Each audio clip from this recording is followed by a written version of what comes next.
আমাকে দেখুন শীর্ষেন্দু মুখোপাধ্যায়। দয়া করে আমাকে একবার দেখুন। এই যে আমি এখানে একটু আগে আমি বাসের পাদানিতে ঠেলে ঠুলে উঠলাম, তারপর নীরের জমাট ভিড়ের ভেতরে আমি এ বগল সে বগলের তলা দিয়ে এর ওর পায়ের ফোকর দিয়ে ঠিক ইঁদুরের মতো গর্ত কেটে কেটে এতদূর চলে এসেছি। বাসের রডগুলো বড় উঁচুতে, আমি বেটে মানুষ, অতদূর নাগাল পায় না। আমি সিটের পিছন দিক ধরে দাঁড়াই, তারপর গা ছেড়ে দিই। বাসের ঝাঁকুনিতে যখন আমি দোল খাই, আশেপাশের মানুষের গায়ে ভর দিয়ে টাল সামলাই, তখন আমার আশেপাশের লোক কেউ খুব একটা রাগ করে না, কারণ আমার ওজন এত কম যে কারো গায়ে ঢলে পড়লেও সে আমার ভার বা ধাক্কা টের পায় না। হ্যাঁ, এখন আমি বাসের পিছন দিকটায় একটি সিট চেপে ধরে দাঁড়িয়ে আছি। আমার দুধারে পাহাড়ের মতো উঁচু উঁচু সব মানুষ। তারা আমাকে এত ঢেকে আছে যে বোধহয় আমাকে দেখাই যাচ্ছে না, কিংবা দেখলেও লক্ষ্য করছে না। ওইটাই মুশকিল। আমাকে অনেকেই দেখে কিন্তু লক্ষ্য করে না। এখন আমি যার পাশে দাঁড়িয়ে আছি কিংবা যার মুখোমুখি, তারা আমাকে হয়তো দেখছে, কিন্তু নির্লিপ্তভাবে, যেন আমি না থাকলেও কোনো ক্ষতি বা লাভ ছিল না। তার কারণ বোধহয় এই যে আমার চেহারায় এমন কিছু নেই যাতে আমাকে আলাদা করে চেনা যায়। হ্যাঁ মশাই, আমি মাত্র 5 ফুট 2 ইঞ্চি লম্বা, রোগাই, তবে খুব রোগা নয় যেটা চোখে লাগে, কালোই, তবে খুব কালো নয় যে একবার তাকিয়ে দেখবে কেউ। 40 বছরের পর আমার মাথায় ক্রমে ফাঁকা হয়ে চুল পাতলা হয়ে এসেছে, অথচ টাকও পড়েনি। টেকো মানুষকেও কেউ কেউ দেখে। তার ওপর আমার মুখখানা, সেটা না খুব কুৎসিত না সুন্দর। আমার নাক থ্যাবড়া নয়, চোখাও নয়, চোখ বড়ও নয়, আবার কুতকুতেও নয়। কাজেই এই যে এখন ভিড়ের মধ্যে আমি দাঁড়িয়ে আছি, দুধারে উঁচু উঁচু মানুষ, এই ভিড়ের মধ্যে কি কেউ আমাকে দেখছেন না, কিংবা দেখলেও লক্ষ্য করছেন না আমি জানি। আমার বিয়ের পর খুব মর্মান্তিক মজার ঘটনা ঘটেছিল। বউভাতের 2-1 দিন পর আমি আমার বউকে নিয়ে একটু বাজার করতে বেরিয়েছিলাম, আর কয়েকদিন পর দিরাগমনে শ্বশুরবাড়ি যাব। সেই কারণে কিছু নমস্কারী কাপড় চোপড় কেনা দরকার ছিল। রাস্তায় বেরিয়ে আমি আমার বউকে জিজ্ঞেস করলাম, নিউ মার্কেট যাবে? আমার যা অবস্থা তাতে নিউ মার্কেট বাজার করার কোনো অর্থ হয় না। বরাবর আমার বাসার কাছে কাটরায় সস্তায় কাপড় চোপড় কিনি। তবু যে আমি এই কথা বলেছিলাম তার 1 নম্বর কারণ ছিল যে আমার বউটি ছিল মফস্বলের মেয়ে, নিউ মার্কেট দেখেনি। আর 2 নম্বর কারণ হলো আমার শ্বশুরবাড়ির দিকটা আমাদের তুলনায় বেশ একটু পয়সাওয়ালা। আমি নিউ মার্কেটের কথা বললাম যাতে আমার নতুন বউটি খুশি হবে, আর শ্বশুরবাড়ির লোকেরা যখন শুনবে কাপড় চোপড় নিউ মার্কেট থেকে কেনা, তখন তাদের ভুল একটু ঊর্ধ্বগামী হবে। কিন্তু ওই নিউ মার্কেটের প্রস্তাবটা একটা মারাত্মক ভুল ছিল, কারণ ওখানে না গেলে বোধহয় ঘটনাটা বোধহয় ঘটতই না। ব্যাপারটা হয়েছিল কি, নিউ মার্কেট ঢোকার পর ঝলমলে দোকান পসরা দেখে আমার বউ মুগ্ধ হয়ে গেল। যে কোনো দোকানের সামনেই দাঁড়ায়, তারপর শোকেসে রেখে এক পা করে হাঁটে। আমার দিকে তাকাতেও ভুলে গেল। তখন আমার নতুন বউ, কাজেই আমার অভিমান হওয়া স্বাভাবিক। আমি তাকে এটা ওটা দেখি একটু মাতব্বরির চেষ্টা করলাম বটে, কিন্তু সে বিশেষ কোনো জিনিসের দিকে মনোযোগ না দিয়ে সব কিছুই দেখতে লাগলো। অভিমানটা একটু প্রবল হতেই একসময় আমি ইচ্ছে করেই হাঁটার গতি খুব কমিয়ে দিলাম, কিন্তু বউ সেটা লক্ষ্য না করে নিজের মতো হেঁটে যেতে লাগলো। তাই দেখে একসময় আমি একদম থেমে গেলাম, কিন্তু বউ হাঁটতে লাগলো দোকান পসারের দিকে। তার বিহ্বল চোখ আর গার্ড অফ অনার দেওয়ার সময় সোলজাররা যেমন হাঁটে তেমনি হাঁটার ভঙ্গি। আমি দূর থেকে দেখতে লাগলাম আমার বউ সেই ঝলমলে আলোর মধ্যে লোকজনের ভিড় ঠেলে হেঁটে যাচ্ছে। মাঝে মাঝে সে কথাও বলছিল বটে, আমি তার সঙ্গে আছি ভেবে, কিন্তু সত্যি আছি কিনা তা সে লক্ষ্য করলো না। এইভাবে বেশ কিছু দূর যাওয়ার পরে সে কি একটা জিনিস দেখে খুব উত্তেজিতভাবে আমাকে দেখানোর জন্য মুখ ফিরিয়ে আমাকে খুঁজতে গিয়ে দাঁড়িয়ে পড়লো। চারিদিকে চেয়ে আকুল হয়ে খুঁজতে লাগলো আমাকে। তখন মজা করার একটা লোভ আমি আর সামলাতে পারলাম না। নিউ মার্কেটে যে গোলকধাঁধার মতো গলিগুলি আছে, তার মধ্যে যেটা আমার সামনে ছিল তার মধ্যে আমি ঢুকে গেলাম। এবার মফস্বলের মেয়েটা খুঁজুক আমাকে, যেমন সে আমাকে লক্ষ্য করছিল না তেমন বুঝুক মজা। আমি আপন মনে হাসলাম। আমি উঁকি মেরে দেখলাম আমার বউটা কান্না মুখে চারিদিকে চাইতে চাইতে ফিরে আসছে দ্রুত পায়ে। আমার কষ্ট একটু হলো ওর মুখ দেখে, তবু একটু খেলিয়ে ধরা দেব বলে আমি গলির মধ্যে ঢুকে গেলাম। আর ও দিশেহারার মতো এদিক ওদিক অনেকবার হাঁটলো, এই গলি সে গলিতে খুঁজতে লাগলো আমাকে। আমি ওকে চোখে চোখেই রাখছিলাম। একসময় বুঝতে পারলাম যে এবার আমাকে না পেলে কেঁদেই ফেলবে, এমন করুণ হয়ে গেছে ওর মুখশ্রী। চোখ দুটো ছলছলে লাল হয়ে গিয়েছিল। তাই এক সময় ও যে গলিটাতে হেঁটে যাচ্ছিল, আমি পা চালিয়ে অন্য পথে গিয়ে সেই গলিটার উল্টো দিক দিয়ে ঢুকলাম। তারপরে হাসি হাসি মুখ করে দাঁড়িয়ে রইলাম। বিপরীত দিক থেকে ও হেঁটে এলো। ঠিক মুখোমুখি দেখা হলো আমাদের। এমনকি ও আমার 1 ফুট দূরত্বের ভিতর দিয়ে হেঁটে গেল, তবু আমাকে চিনতে পারলো না। খুব অবাক হলাম আমি, ও কি আমায় দেখেনি? আবার আমি অন্য পথে তাড়াতাড়ি গিয়ে অন্য গলিতে একটা কাচের বাসনের দোকানের সামনে কড়া আলোয় দাঁড়ালাম। ঠিক তেমনি ও উল্টো দিক থেকে হেঁটে এলো। চারিদিকে লোকজন লক্ষ্য করলো। আমার চোখে ওর চোখ পড়লো, কিন্তু আবার আমাকে পেরিয়ে গেল। এমনকি পেরিয়ে গিয়ে একবার পিছু ফিরেও দেখলো না। এরকম কয়েকবার আমাদের দেখা হলো, কখনো বইয়ের দোকানের সামনে, কখনো ফলের দোকান, পুতুলের দোকানের সারিতে। কিন্তু ও আমাকে কোনোবারই চিনতে পারলো না। উদ্ভ্রান্তভাবে আমাকে খুঁজতে খুঁজতে আমাকেই পেরিয়ে গেল। তখন আমি ভাবলাম, মফস্বলের এই মেয়েটা খুব ঘরেল। আমি ইচ্ছে করে লুকিয়েছিলাম বুঝতে পেরে, এখন ইচ্ছে করে চিনতে চাইছে না। কিন্তু ওর মুখের করুণ এবং ক্রমে করুণাতুর অবস্থা দেখে যে কথাটা সত্যি বলে মনে হচ্ছিল না। তবু আমি অবশেষে একটা ঘড়ির দোকানের সামনে ও রাস্তা আটকে দাঁড়িয়ে গেলাম। বললাম, এই যে। ও ভীষণ চমকে গিয়ে অবাক হয়ে আমাকে দেখলো বেশ কিছুক্ষণ দেখে টেকে। তারপর ভীষণ জোরে শ্বাস ফেলে কেঁপে কেঁপে এসে বলল, তুমি কোথায় ছিলে? আমি কতক্ষণ তোমাকে খুঁজছি। আশ্চর্য এই যে। তখন আমার মনে হলো সত্যি কথাই বলছে। বাসায় ফেরার সময় ওকে আমি বললাম যে ওর সঙ্গে ওই লুকোচুরি খেলার সময় আমি বারবার ওকে ধরার সুযোগ দিয়েছি। ওর সামনেই দাঁড়িয়েছিলাম আমি। ও প্রথমটা বিশ্বাস করলো না, কিন্তু বারবার বলতে খুব অবাক হয়ে বলল, সত্যি? তাহলে তুমি আর কখনো লুকিও না, এরকম করাটা বিপজ্জনক। বেদে ভাই কন্ডাক্টর, এইখানেই আমি নিয়ে যাব। দেখি দাদা, দেখবেন ভাই আমার চশমাটা সামলে। ওই দেখুন।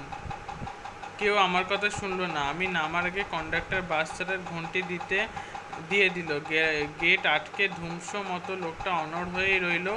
আর হাওয়াই টি শার্ট পরা ছোকরাটা কনুয়ের গুঁতোতে চশমাটা দিয়ে দিল বেঁকিয়ে। তাই বলেছিলাম যে কেউই আমাকে লক্ষ্য করে না, বাসে ট্রামে রাস্তায় ঘাটে না। আজকের দিনটা বেশ ভালো। ফুরফুরে হাওয়া আর রোদ দিয়ে মাখামাখি একটা আদুরে গা ঘেঁষা দিন। শরৎকালে বলে গরমটা খুব নিস্তেজ।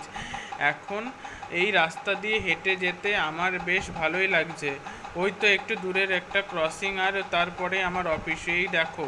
আমি ক্রসিংটার কাছে এসে রাস্তা পেরোবার জন্য পা বাড়াতেই ট্রাফিক পুলিশ হাত নামিয়ে দিল। আর আমার পার হওয়ার রাস্তাটা আটকে। এখন চলন্ত গাড়ি আর গাড়ি। কেন ভাই ট্রাফিক পুলিশ, আমি যে রাস্তা পেরোচ্ছি তাও কি দেখতে পাইনি? আর একটু হাতখানা তুলে রাখলে কি ভেঙে যেত? যে লিফটে দাঁড়িয়ে আমি দোতলায় উঠছি, এই লিফটটা বোধহয় 100 বছরের পুরনো। এর চারিদিকে কালো লোহার গ্রিল, ঠিক একখানা খোলামেলা খাঁচার মতো। মাঝে মাঝে একটু কাঁপে আর খুব ধীরে ধীরে ওঠে। গত 13 বছর ধরে আমি এই লিফটটা বেয়ে উঠেছি। আর 13 বছর ধরে আমাকে সপ্তাহে 6 দিন লিফটম্যান রামস্বরূপ আভোগী ওপরে তুলছে। কি বলো ভাই রামস্বরূপ, তুমি তো বেশ ছোটটি দেখছিলে যখন আমার বয়স 24 কি 27, যখন আমার ভালো করে বুড়োটে ছাপ পড়েনি মুখে। এখন বলো তো আমার নামটা কি? যদি সত্যি জিজ্ঞেস করি তাহলে এক্ষুনি রামস্বরূপ হাহা করে হেসে উঠতেই বলবে, আরে জরুর, আপনি তো অরবিন্দবাবু। কিন্তু মোটেই তা নয়। কোনো কালে আমি অরবিন্দ ছিলাম না। আমি চিরকাল সেই ছোটবেলা থেকেই অরিন্দম বসু। আমার চাকরি ব্যাংকে, দোতলায় আমার অফিস। আগে আমি অন্যান্য ডিপার্টমেন্টে ছিলাম। গত 10 বছর ধরে আমি বসছি ক্যাশে। আমি খুব চটপট টাকা গুনতে পারি, হিসেবেও আমি খুব পাকা। তাই ক্যাশ থেকে আমাকে অন্য কোথাও দেওয়া হয় না, হলেও আবার ফিরিয়ে আনা হয়। 10 বছর ধরে আমি খুব দক্ষতার সঙ্গে ক্যাশের কাজ করছি। কখনো পেমেন্ট, কখনো রিসিভ। পেমেন্ট বেশি, কারণ ওখানেই সবচেয়ে সতর্ক লোকের দরকার। একটা তারের খাঁচার মধ্যে আমি বসি। আমার বুকের কাছে থাকে অনেক খোপওয়ালা একটা ড্রয়ার। তার কোনটায় কত টাকার নোট, তার কোনোটায় কোনো খুচরো পয়সা রয়েছে, তা আমি নির্ভুলভাবে চোখ বুজে বলে দিতে পারি। পেমেন্ট সময়ে আমি ড্রয়ার খুলে গুনে টাকা বের করি, তারপর ড্রয়ার বন্ধ করি, তারপরে আবার গুনি, আবার তারপর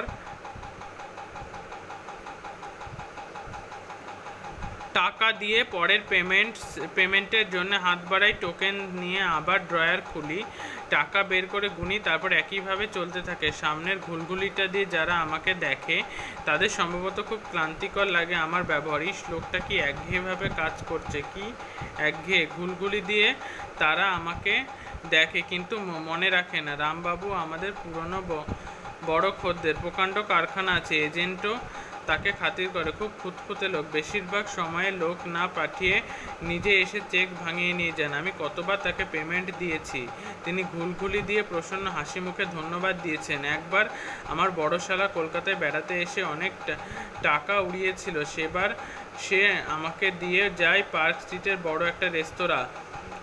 সেখানে গিয়ে দেখি রামবাবু একা বসে আছেন, হাতে অন্তত সাদা স্বচ্ছ জিন, খুব স্বপ্নালু চোখ।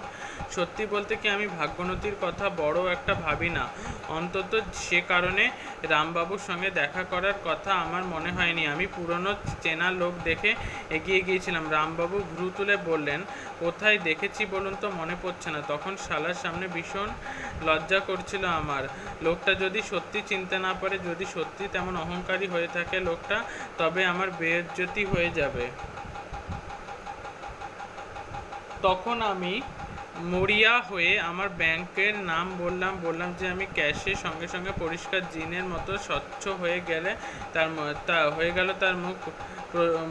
তার মুখ। প্রসন্ন হেসে বলে, চিনেছি। কি জানেন, ওই ঘুলঘুলিয়ার ওই খাঁচার মধ্যে দিয়ে দেখতে দেখতেই অভ্যস্ত হয়ে গেছি। তাই হঠাৎ এই জায়গায় বুঝলেন না, আসল কথাটা হলো ওই পার্সপেক্টিভ, ওটা ছাড়া মানুষে আর আছেটা কি যে তাকে চেনা যাবে। ওই খাঁচার মধ্যে ঘুলঘুলির ভিতর দিয়ে যেমন আপনি, তেমনি দেখুন এই কোট প্যান্ট টাই আর টাক মাথায়, এর মধ্যে দিয়ে আমি। এসব থেকে যদি আলাদা করে নেন তবে দেখবেন আপনি আর আমাদের কোনো সত্যিকারের পরিচয় নেই। এই দেখুন না, একটু আগেই আমি পার্সপেক্টিভের কথা ভাবছিলাম। ছেলেবেলায় আমরা থাকতাম রেল কলোনিতে। আমার বাবা ছিল টলি ক্লার্কের চাকরি। কাটিহারে আমাদের রেল কোয়ার্টারে প্রায় পাশের বাড়ি থেকে একটি মেয়ে আসতো। তার সৎ মা বলে বাসায় আদর ছিল না।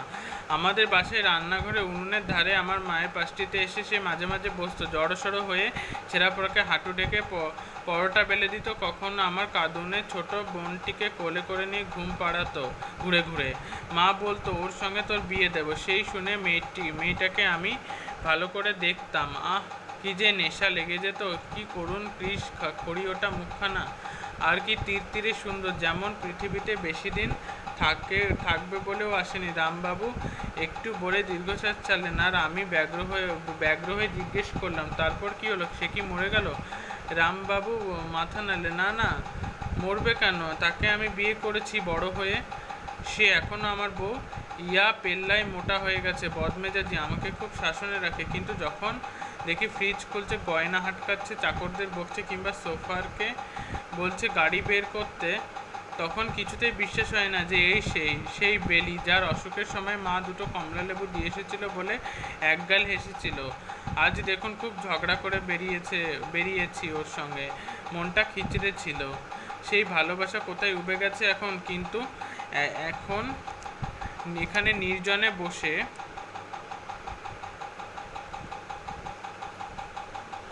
সেই পুরনো দিন, উনুনের ধারে বসে থাকা, ছেঁড়া ফ্রকে হাঁটু ঢেকে বসে থাকা ভঙ্গিটুকু চেয়ে দেখেছি।